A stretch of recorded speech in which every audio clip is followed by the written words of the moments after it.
The church bells rang softly that morning, echoing through the countryside as if heaven itself was blessing the moment. White roses lined the aisle, the scent of fresh petals mixing with the warm perfume of joy in the air. Guests whispered about how radiant she looked. Claire Hamilton, the bride, a woman whose laughter could melt the hardest heart. She moved down the aisle, her veil catching the light, her smile wide, but not quite steady. To the guests, she looked like the picture of happiness, but to those closest to her, there was a flicker in her eyes, a question, a hesitation. At the altar, Daniel Moore waited, handsome, composed, the kind of man people trusted instantly. His suit pressed perfectly, his grin wide, his gaze locked on Claire as though no one else in the world existed. And when she reached him, they said their vows with the conviction of forever. The applause was thunderous. Cameras flashed. For that one night, in that little chapel, everyone believed in love. Everyone but Claire. Later at the reception, she danced, she laughed, she twirled in her gown, as if trying to convince herself as much as the crowd. And yet, in between the laughter, her maid of honor noticed her grip the edge of the table, her knuckles white. Another friend swore. She caught Claire glancing toward the doors, as though she were expecting someone to walk in. Just before midnight, she leaned in close to her best friend and whispered something strange. "Promise me, if anything happens to me, don't believe it was an accident." The friend laughed, brushing it off as wedding jitters, but those words would linger, like a shadow no one could shake. The music faded. Guests drifted home. The bride and groom retired to their honeymoon suite. Behind closed doors, the world believed a fairy tale had begun. But the next morning, Claire was gone. Her veil lay folded at the edge of the bed. Her shoes were neatly placed by the dresser. The pillow beside Daniel was cold. She had vanished, without a sound. And what happened in the hours between her kiss at the altar and her disappearance would shatter everything. Flowers delivered to her office, handwritten notes slipped into her bag, a soft hand on her back at crowded parties, as though reminding her, "I'm here, I've got you." Everyone loved Daniel. Her parents adored him. Her friends said she was lucky. Even her grandmother, the one who never approved of anyone, had clasped Claire's hand after meeting him and whispered, "Don't let this one go." So why, on the morning of her wedding, did Claire feel the urge to run? The sound of laughter floated through the open door. Groomsmen passed by in their press suits, joking, fixing their ties. The organist practiced a soft melody, notes drifting like whispers through the chapel. Emily leaned closer, lowering her voice. "Claire, if you want to back out, it's not too late. You just say the word. We'll get in my car and drive until the tank runs out." Claire chuckled, but it was hollow. No, I love him, I do." But the words sat heavy on her tongue, as though she was trying to convince herself more than her best friend. There'd been little things, moments she brushed aside because love makes excuses, like the night Daniel came home late, smelling faintly of perfume that wasn't hers, or the way he sometimes looked at her with a stare that was too still, too calculated, like he was memorizing her face for reasons she couldn't quite place, or how he could be so endlessly patient in public, but in private, his temper, though brief, was sharp, slicing through the air before retreating into silence. Love forgives, love overlooks, love explains things away. And today, love was supposed to conquer all. Still, when the wedding bells began to toll and the bridesmaids lined up, Claire felt her knees weaken. Emily gave her hand a quick squeeze. "You've got this," she whispered. Claire nodded. She stepped forward, the train of her dress sweeping the floor, her bouquet trembling slightly in her grip. The heavy wooden doors of the chapel swung open, and a collective gasp echoed inside. The bride had arrived. The sunlight streamed through stained glass windows, painting Claire in hues of crimson, sapphire, and gold. Guests rose to their feet, phones and cameras lifted high, capturing the moment that would soon fill scrapbooks and social media feeds. Every eye was on her, but Claire's eyes. Her eyes kept shifting, to the doors, to the pews, to the altar, searching, almost as if she was expecting someone, or something, to appear. Daniel stood at the altar, hands folded, smile unwavering, He looked like a man in complete control of his world, and in that moment, it was easy to believe that he was everything she'd ever dreamed of. When her father placed her hand into Daniel's, the guest sighed at the sweetness of it, but Claire felt a chill crawl up her arm, from Daniel's grip straight into her chest. His hand was warm, steady, firm to firm, almost as though it were a claim. The ceremony unfolded like a fairy tale. Vows exchanged, rings slipped onto fingers, lips meeting for the first kiss as husband and wife. Applause thundered, and for a moment, the unease melted. For a moment, Claire almost believed in forever. The applause still echoed off the chapel walls when the organist shifted to a triumphant hymn. Guests clapped, dabbed at tears, and whispered about how radiant the couple looked. Claire's mother held a handkerchief tight, her lips trembling with joy. Her father straightened his shoulders with pride. To everyone else, this was perfection. The kind of wedding people would talk about for years. But perfection is a fragile thing, and if you looked closely, if you noticed the little cracks in the frame, you would see what others missed. Daniel's eyes. Most people focused on Daniel's smile. It was wide, confident, practiced. But Claire, and only Claire, saw his eyes. They didn't soften when he looked at her. They didn't glisten with the same emotion flooding the room. Instead, they held something sharper, colder, possession. When he slid the ring onto her finger, his grip lingered too long, not enough for anyone to call it strange, but long enough for Claire to feel the message pulsing through his skin. You're mine now.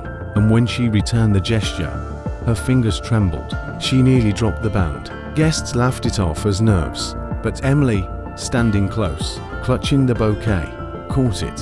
Her eyes flicked to Claire with quiet concern. The vows. Daniel spoke first. His vows were flawless, polished like they'd been rehearsed 100 times in front of a mirror. He spoke of destiny, of love written in the stars, of how he would cherish her until his last breath. People swooned. Even the priest smiled, murmuring a soft omen. When it was Claire's turn, her throat tightened. The words she had written weeks ago suddenly felt foreign on her tongue. She stumbled once, paused, and the silence stretched too long. Guests leaned forward, worried. She forced a laugh and pressed on, her voice shaky but clear. I promise to love you, to stand by you in good times and in bad, to trust you. Her lips formed the word trust, but in her chest, doubt roared. She finished quickly, eager to escape the weight of her own promises. Later, Emily would swear she saw tears in Claire's eyes, not from happiness, but something else, something like regret. When the priest declared them husband and wife, Daniel wasted no time. His hands closed around her face, and he kissed her with an intensity that drew whistles and cheers from the guests. Cameras flashed, applause thundered, but Claire stiffened, just for a second. Her body didn't melt into his embrace the way people expected, and when he pulled back, Daniel's grin widened, but his whisper, low, only for her, sent a chill down her spine. See, nothing to fear, you're mine now. See, nothing to fear, you're mine now. She blinked, smiling for the crowd, pretending not to hear, but Emily saw her grip the bouquet tighter, her knuckles blanching against the stems. The walk back, arm in arm, the couple walked down the aisle together, confetti and flower petals raining over them. Guests shouted blessings, phones captured videos, and children laughed as they tossed handfuls of rice. Claire smiled, but her eyes flicked again to the chapel doors. She kept glancing, as though she expected someone to come bursting in. A late guest, an old flame, or perhaps something darker, a ghost from Daniel's past. No one knew, but the tension in her face was real. And later, when people replayed the videos of that walk, frame by frame, some swore they saw it too. The look of a woman torn between duty and escape. The silent exchange at the very back of the chapel, just before the doors closed. Claire caught sight of something, or someone. It was fleeting, a figure standing in the shadows. She froze mid-step, her body reacting before her mind could. Daniel's hand tightened on her arm, guiding her forward as though nothing had happened. But inside, her pulse thundered. She knew what she saw, or thought she did. The face was gone before she could be sure. The bells tolled again, echoing over Briarwood, and the guests spilled into the churchyard with laughter and chatter. The wedding had been beautiful, perfect, exactly what everyone had hoped. But for Claire, the perfection only made the cracks more terrifying, because she knew, deep down, though she tried to bury it, that this was not the beginning of a fairy tale. It was the opening chapter of something else, something darker. The sun was sinking low when the newlyweds entered the reception hall. Golden light spilled through tall windows, bouncing off crystal chandeliers on white satin tablecloths. Music swelled as guests clapped and cheered, rising to their feet. Mr. and Mrs. Daniel Moore, the announcer declared, and the crowd roared as though royalty had walked in. Claire smiled. She clung to Daniel's arm. To anyone watching, she looked euphoric, but Emily, walking just a step behind, saw the tremor in her friend's hand. The hall was alive with color and noise, flowers blooming from silver vases, waiters weaving through tables with trays of champagne, laughter rising like music between the melodies of the band. Children darted around with confetti still tangled in their hair, and uncles with flushed cheeks raised toasts before the official speeches even began. On the surface, it was perfect, but Claire felt as though every detail was a mask, a smile stretched too wide, a laugh that rang a little too loud. Even Daniel's charm, dazzling as ever, felt rehearsed, like a performance for the crowd. The band struck up a soft, romantic tune, and the floor cleared. Daniel led Claire out with a steady hand, spinning her gracefully into the center. Applause rose again as cameras turned, lenses capturing every sway and step. Daniel was flawless. Every turn, every lift, every dip executed like a man who had practiced perfection all his life. Guests sighed at the sight. Women whispered about how lucky Claire was. Men clapped Daniel on the back, pride in their eyes. But Claire felt caged. Every movement was choreographed, every smile timed, every spin orchestrated. It wasn't a dance between lovers, it was a display. At one point, Daniel bent close to her ear. To the crowd, it looked intimate, romantic, but his words were cold. Smile wider, Claire, don't let them see. Her throat tightened. She obeyed, tilting her lips into the sweetest grin she could muster. Even as her stomach twisted, the applause thundered again when the song ended. But Emily, watching from the sidelines, caught the quick flicker of relief on Claire's face as the dance finally ended. Glasses clinked as the toasts began. Claire's father stood first, his voice thick with emotion. He spoke of Claire as a child, her stubborn streak, her love for painting, the way she always believed in happy endings. He praised Daniel for bringing out her best self, for giving her a future so bright. The crowd laughed, sighed, wiped away tears. Then Daniel's best man rose, delivering a speech that drew more laughter than tears. Stories of college pranks, of late-night study sessions, of how Daniel was the guy who always had it all together. "He's the brother I never had," he said proudly, raising his glass. And then Emily stood. Her voice trembled, but not from nerves, from something else. She spoke about Claire's loyalty, her kindness, her courage, but her words carried a different weight, a subtle plea hidden beneath the jokes. "Claire," she said, her gaze fixed on her best friend, "you've always been the one who listened to your gut, even when it was hard. You've always known when something wasn't right, and I hope, even now, you'll keep that strength." There was a pause. Guests clapped politely, but Claire's eyes glistened, and she gave Emily a quick nod, a silent thank you for saying what couldn't be said aloud. The night deepened. The music grew livelier. Champagne flowed. Guests crowded the dance floor, laughter echoing through the hall. Claire moved among them like a ghost wrapped in silk. She danced. She laughed. She even threw her head back once, her auburn curls catching the light, as if everything was perfect. But Emily saw the cracks, and just before midnight, as the band slowed into another soft tune, Claire slipped away from Daniel's side and pulled Emily into a quiet corner. Her smile was still on her face, but her grip on Emily's wrist was iron. Her voice dropped low, urgent, trembling. "Promise me something," Claire whispered. Emily frowned. "Anything." Claire's eyes darted toward Daniel, who was across the room, laughing with a group of guests. Then she leaned closer, her breath shaky against Emily's ear.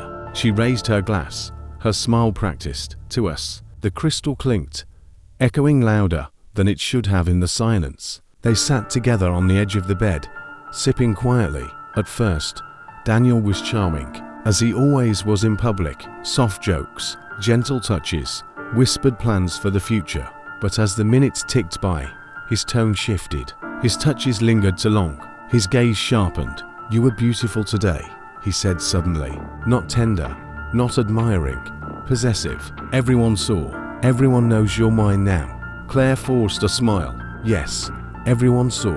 His fingers brushed her cheek, sliding down to her chin, tilting her face toward his. His grip was not gentle.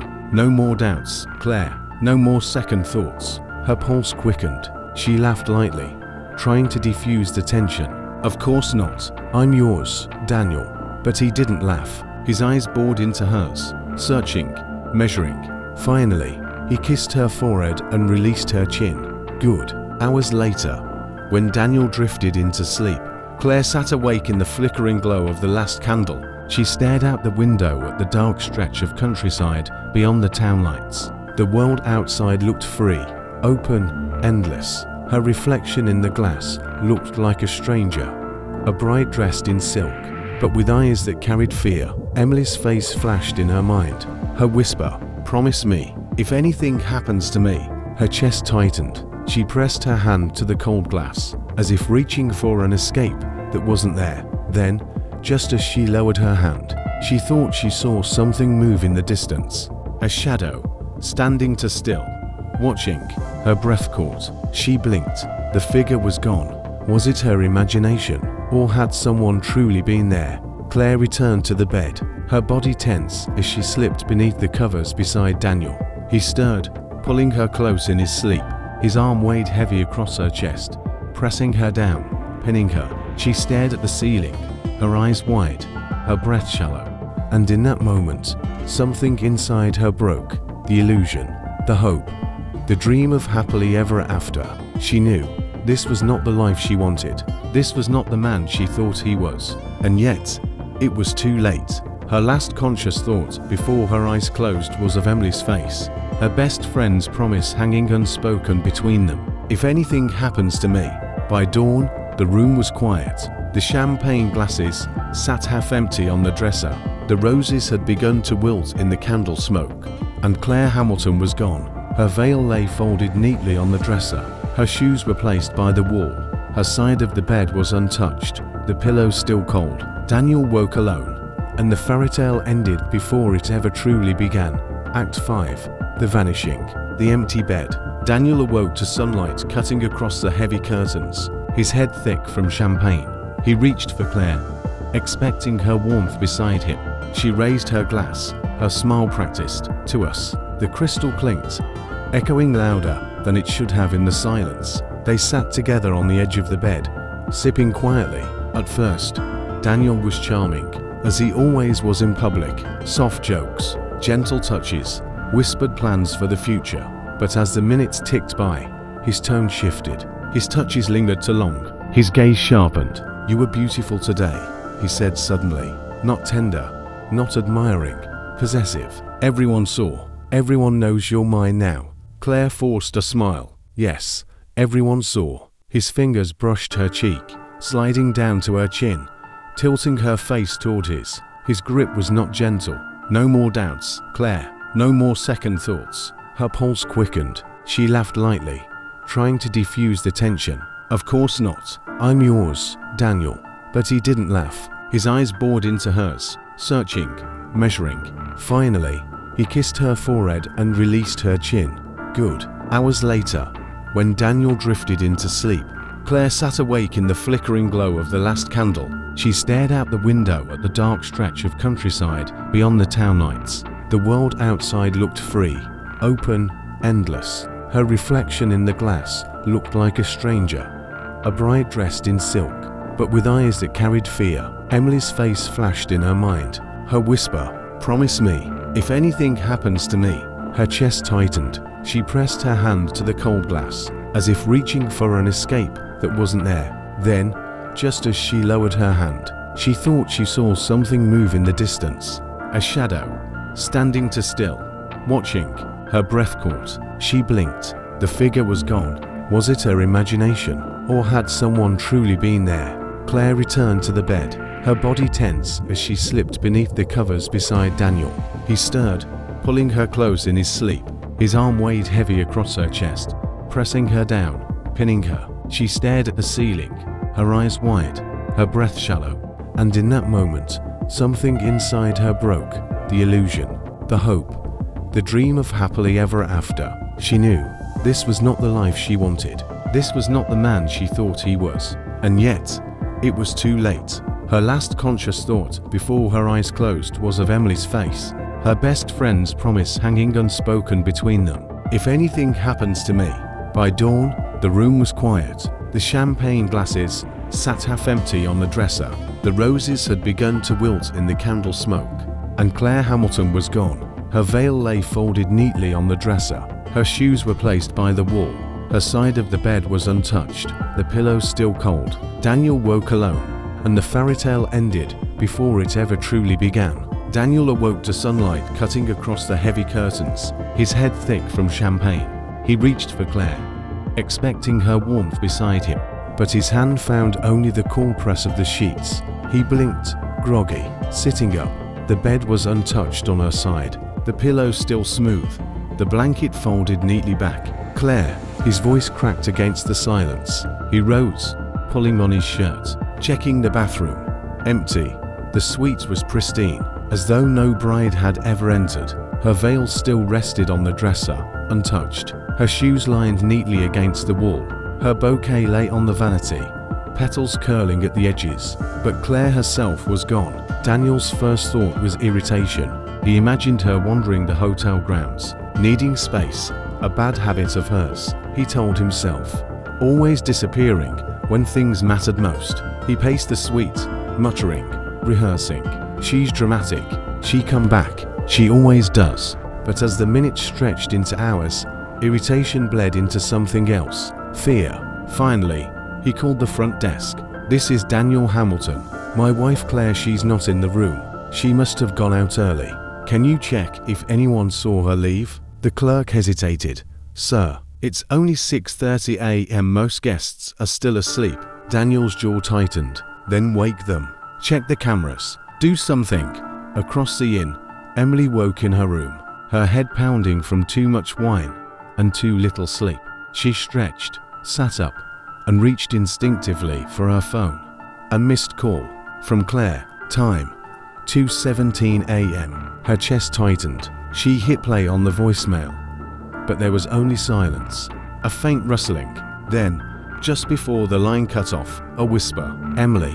Her blood ran cold. She grabbed her sweater and rushed down the hall, straight toward Claire's suite. When Emily arrived, she found Daniel pacing outside the suite, his expression taut, his movement sharp. She's gone, he snapped before Emily could speak. She left in the middle of the night. Emily froze. What do you mean? Gone. Exactly that. The bed's untouched. Her things are here. She just walked out. Emily's gaze swept the hallway. The door. The untouched breakfast tray was still waiting by the door. Something was wrong. Claire wouldn't just leave. Not like this. Not without telling me. Daniel's eyes narrowed. Maybe she didn't want to tell you. Maybe she needed space from everyone, including you. The words cut deep. But Emily didn't flinch. I know, Claire. Some things happened. By mid-morning, staff began whispering. Guests lingered in the halls. The bride was missing, and the groom's voice carried sharp and panic through the inn. Daniel called Claire's parents. His tone calm, rehearsed. She probably went for a walk. You know how she is, free-spirited. She turned up. But when he ended the call, his face tightened again. He pulled Emily aside, lowering his voice. Don't panic. The last thing we need is gossip. Emily crossed her arms. The last thing we need is silence. Daniel leaned in close, his eyes hard. If you say one word to anyone before she's back, I swear. But Emily cut him off. Or what? Daniel, you'll do what you did to her. The air between them froze. His jaw clenched. For the first time, his polished mask cracked, and Emily saw him, really saw him. By noon, there was no denying it. Claire Hamilton had not been seen since the night of her wedding. The Briarwood Inn staff, now uneasy, called the local police. 2 officers arrived, small-town men with stern faces. Unprepared for a storm this large, they questioned Daniel first. His story was smooth, almost too smooth. She went for a walk. She needed air. When I woke up, she wasn't here. That's all I know. The officers nodded, jotting notes. But Emily's statement was different. She called me at 2:17 have done a voicemail. She sounded afraid. Something happened in that room. The officers exchanged a glance. Suddenly, the story wasn't simple anymore. That evening, search parties combed the inn's grounds. Volunteers wandered the woods with flashlights. Drones scanned the fields, but nothing. Not a shoe, not a scrap of fabric, not a single trace of Claire Hamilton. Inside the inn, whispers grew. Guests remembered seeing Daniel grip her chin at the reception, his hand to firm. Others swore they heard muffled voices in the night. A door slamming, hurried footsteps, and when the inn's security footage was pulled, the tape revealed something chilling. At 2:13 a.m., the camera caught a figure leaving the bridal suite. A woman, barefoot, still in her wedding gown. Claire. She walked down the hall, turned the corner, and vanished into shadow. She was never seen again. By the second morning, the inn no longer felt like a sanctuary. The air was heavy, conversations hushed. Guests avoided eye contact with Daniel as though tragedy clung to him like a second suit. The staff moved with forced cheer, carrying trays of food no one touched. And yet, Daniel walked through the halls as though nothing had happened. His tie straight, his smile rehearsed. He shook hands, accepted condolences he didn't ask for, and repeated the same line like scripture. She be back. Claire always comes back. But beneath that calm exterior, his fingers trembled.